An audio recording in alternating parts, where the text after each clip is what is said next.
Hey everybody, what's up? And in today's video, I'm going to show you how to import your Minecraft skin into Blender so you can get images like this, or this.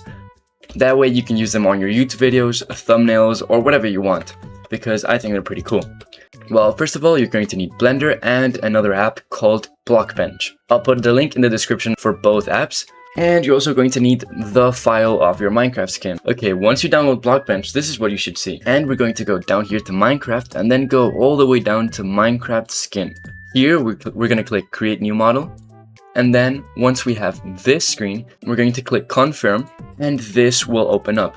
But you're going to be wondering, Beltrix, this isn't my skin. So what we're going to do is we're going to go over here and click the Steve PNG and then go to Change File right here. Continue, and here you're going to click on your skin. Here is mine, for example, and boom, now we have your skin here on Blockbench.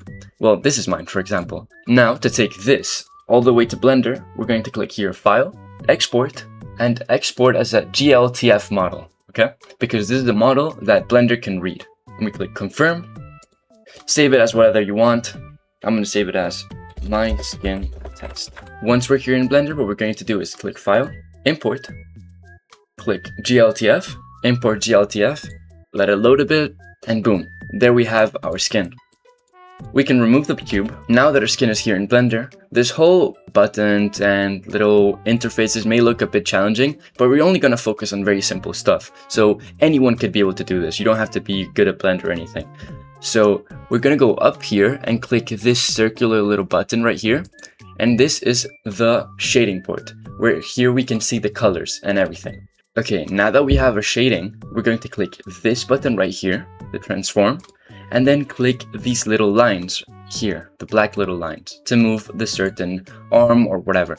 Here we're going to have this sphere, and if we click here in the middle, we can move it wherever we want. And this is just up to you guys. You can move it however you guys want. I'm going to move my arms a bit like this, something like that. Once we reach this part, what I like to do is click all of the arms and body and head and all that, and click X on my keyboard and delete them. But you might be wondering, why isn't everything getting deleted? We're just deleting the outer layer, which is something that makes everything look a bit better. Now that you've deleted that and you have the pose you want, we can just start with the lighting, which is the most important part of this. It'll allow it to look like this, very good and nice.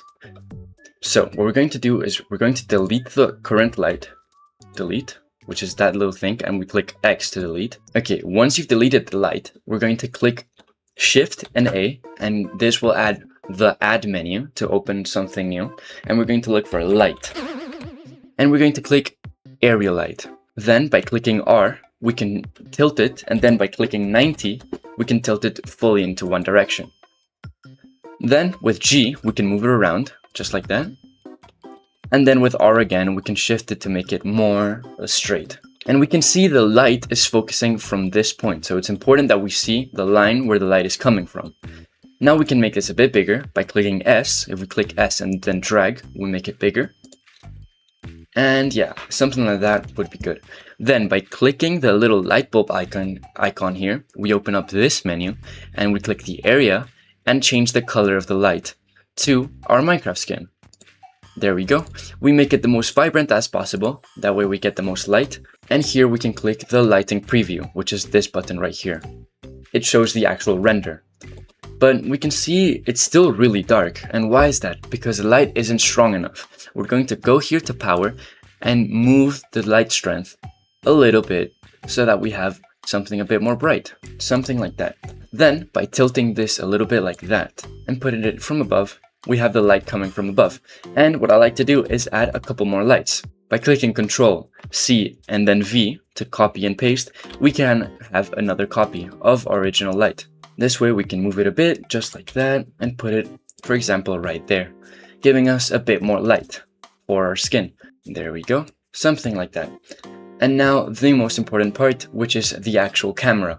We're going to get our camera, which is this right here, and we're going to click this icon right here. This will take us to the view of the camera, but this is clearly not what we want. So we're going to click View, and then go all the way down here to Navigation. Here in Navigation, we're going to click walk navigation, which is the lowest thing, and then we can move around with WASD, just like in Minecraft, and our camera is just like an first-person shooter.